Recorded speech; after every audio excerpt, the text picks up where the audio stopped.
तो hey guys, welcome back to new video. और आज हम इस वीडियो में बात करने वाले हैं वर्ल्ड कप स्क्वाड ब्राज़ील की। और ब्राज़ील के स्क्वाड में इन्वॉल्वमेंट हो चुका है आपके नेमार जूनियर का। और ये सिर्फ नेमार जूनियर के फैंस के लिए ही बहुत बड़ी बात नहीं है, बल्कि इन जनरल फुटबॉल फैंस के लिए भी बहुत बड़ी बात है, क्योंकि जहां मेसी रोनाल्डो अपना लास्ट वर्ल्ड कप खेलेंगे, अब उस लिस्ट में आप नाम जोड़ दीजिए आपके favourite wizard magician the one and only Neymar junior का। तो नेमार जूनियर भी अब यूएस से ट्रैवल करेंगे वर्ल्ड कप खेलने के लिए। और ये बहुत ही ज़्यादा खुशी की बात है, जहाँ पे हमने सोचा था कि नेमार को लेकर जाएंगे या नहीं लेकर के जाएंगे, बट कार्लो एंचेलोटी ने अपना दिमाग यूज़ किया और फिर उसके बाद हमें Neymar junior world cup squad में दिख रहे हैं। अगर मैं पूरे स्क्वाड की बात करूं तो गोलकीपिंग डिपार्टमेंट में एलिसन है एंड आपके एडिसन हो गए। तो ये दोनों गोलकीपर जो हैं वो एलिसन जो होंगे वो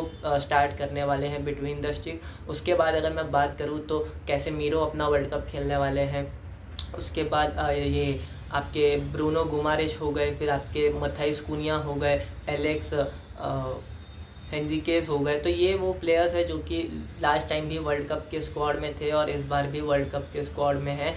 एलेक्सेंड्रा भी हो गए। तो ये वाले कुछ प्लेयर्स हैं जो कि पहले भी थे और इस बार भी वर्ल्ड कप स्क्वाड में रहने वाले हैं और अपना परफॉर्मेंस देने वाले हैं वर्ल्ड कप 2026 में। एंड अगर मैं बात करूं कार्लो एंचेलोटी इस टीम को कहां तक लेकर के जा सकते हैं, तो फिर मुझे लगता है कि ये टीम इजीली राउंड ऑफ 16 तक तो जा सकती है, गिवन द फैक्ट क्योंकि नेमार हो गए, आपके विनीसियस हो गए, रफीनिया हो गए, जैसे जो प्लेयर्स हैं वो सारे अटैकिंग फ्रंट में आपके मथाइस कुनिया हो गए। एंड स्ट्राइकिंग पोजीशन पे थोड़ा सा प्रॉब्लम आ सकता है, क्योंकि कोई भी प्रूवन स्ट्राइकर नहीं है जहाँ पे आप देखें और कहें कि हाँ ये प्लेयर जो है वो गोल स्कोर करके देगा। इगोर टूडोर एक है एंड उसके अलावा मुझे लग नहीं रहा कि कोई और है जो कि premier league top flight football खेलते हैं, तो वहाँ पे थोड़ा आप चांस ले सकते हैं इगोर टूडोर के साथ। बट लेट्स सी कि वो रहेंगे या नहीं रहेंगे। बाकी वर्ल्ड कप स्क्वाड तो काफ़ी अच्छा आया है ब्राज़ील का। एंड नेमार जूनियर के फैंस के लिए ये बहुत बड़ी बात है कि हम देखेंगे आपके नेमार को वन लास्ट चांस करते हुए वर्ल्ड कप में। एंड काफ़ी डीप रन हो उनका and maybe semifinal quarter final में Messi versus Ronaldo, Messi versus Neymar या फिर नेमार वर्सेस रोनाल्डो हो जाए तो और भी ज़्यादा मज़ा आ जाएगा। बाकी लेट्स सी कि क्या होता है and let's hope for the best. And अगर मैं मैनेजर की बात करूँ तो मैनेजर को तो इंट्रोडक्शन की ज़रूरत ही नहीं है। कार्लो एंचेलोटी हम सबको पता है, ला डेसिमा कराया था उन्होंने, एवर्टन मैनेज करी हुई है, वापस से रियल मैड्रिड आए, वहाँ पे उन्होंने 2 बार चैम्पियंस लीग जीती। तो एक ऐसा मैनेजर जिसने एक क्लब का जो टाइटल का जो रेन था, ड्राउट था, वो पूरा किया एंड वर्ल्ड यूसीएल जिताया, ला डेसिमा कराया। तो अगर अब ब्राज़ील जो है वो वर्ल्ड कप के लिए इतना सफ़र कर रही है तो उन्होंने सही आदमी को चूज़ किया है, सही कोच को चूज़ किया है। एंड वी ऑल नो कि वो इंसान कितना ज़्यादा अच्छे से काम कर सकता है। And Carlo Ancelotti, let's see कि आप इस टीम को कहाँ तक लेकर के जा सकते हैं वर्ल्ड कप 2026 में।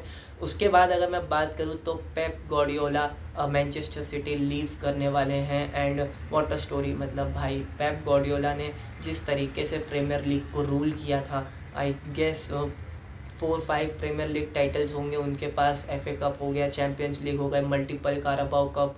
तो आप देखिए कि इस सीज़न जहां सिटी इतना स्ट्रगल कर रही थी वहां पे उन्होंने 2 ट्रॉफीज़ जीती हैं, और वो भी बिकॉज ऑफ आपके पेप गार्डियोला एंड उन्होंने जो सिस्टम बनाया है प्लेयर्स के साथ मिलके, तो वहाँ पे। एंड पेप गार्डियोला एक ऐसे मैनेजर जिन्होंने 2 क्लब के साथ ट्रैवल पूरा किया। एंड जो उनकी जर्नी रही है बायर्न में, उन्होंने लीग तो वहाँ पे तो जो मैनेजर आता है वो तो जीतता ही है, बट उसके बाद वो यहाँ सिटी आया और सिटी में आकर के उन्होंने जो काम किया है, आई गेस कोई और कोच इतना ज़्यादा प्रिविलेज नहीं होता। ऑल दो अब आप कहेंगे कि money cheque book player, but her manager होता है, बस एक तरीका होता है प्लेयर्स को मैनेज करने का, अपने सिस्टम को इनहेरिट करने का। अर्लिंग हालैंड कभी भी डीप डाउन करके रन्स नहीं बनाते थे, लेकिन अंडर पेप गार्डियोला उन्होंने वो चीज़ करी। आप देखेंगे तो ऑफेंस सिटी के गेम में वो चीज़ दिखती है जहाँ पेप गार्डियोला कहते हैं अर्लिंग हालैंड को कि डीप डाउन करके बाकी प्लेयर्स के लिए स्पेस बनाए। तो सोचिए कितना ज़्यादा गेम जो है वो इनहेरिट कराया है आपके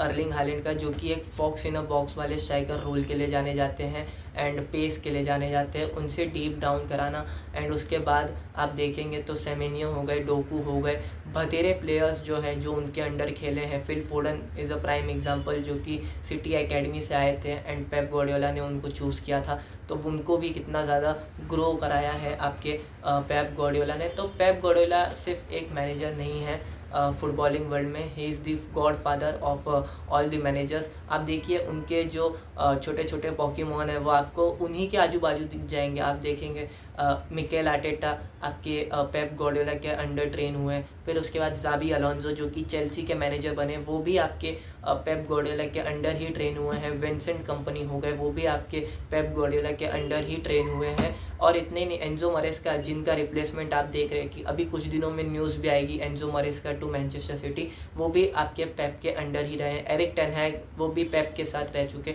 तो आप देखिए कितने सारे मैनेजर्स जो हैं वो अंडर पेप रह चुके हैं, और पेप का इन्फ्लुएंस आप सबको पता है कितना ज़्यादा भारी रहा है मैनेजरियल करियर्स पे, एंड उनके गेम सिस्टम को कितना ज़्यादा इनहेरिट किया है।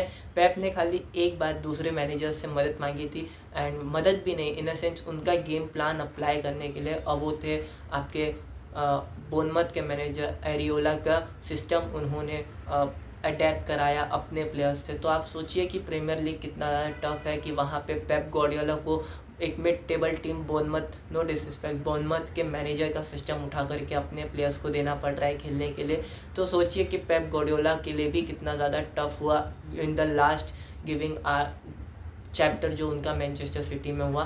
बाकी लेट्स सी कि पेप गार्डियोला कहाँ जाते हैं, किसको मैनेज करते हैं, नेशनल टीम ड्यूटी करेंगे या फिर थोड़ा ब्रेक लेंगे एंड कोई क्लब फुटबॉल फिर से वो ज्वाइन करेंगे। मोस्टली तो एक इटली की जॉब लग रही है, क्योंकि जहाँ क्राइसिस होते हैं, जहाँ मैटर बड़े होते हैं, वहीं पेप गार्डियोला खड़े होते हैं। तो लेट्स सी कि क्या होता है कि पेप गार्डियोला इटली की जॉब लेंगे या नहीं लेंगे, लेट्स सी। एंड गटूसो अगर जाते हैं तो Pep Guardiola would be the one option जो कि इटली देखेगी एंड इटली सोचेगी लेकर के आना, या फिर उसके अलावा आप इंग्लैंड की जॉब तो वो नहीं लेंगे। बाकी लेट्स सी की कौन सी जॉब वो लेते हैं। आप बताइए आपके क्या ओपिनियंस हैं नेमार जूनियर के रिटर्न पे वर्ल्ड कप स्क्वाड पे, एंड पेप गार्डियोला के जो इतनी स्वीट जर्नी रही है मैनेजरियल करियर मैन सिटी में, एंड पूरा उनका जो टेन्योर रहा है, अब वो शायद नेशनल ड्यूटी पे जाए या जिस पे भी जाए, तो आपके क्या ओपिनियंस है कि वो कहाँ जाए।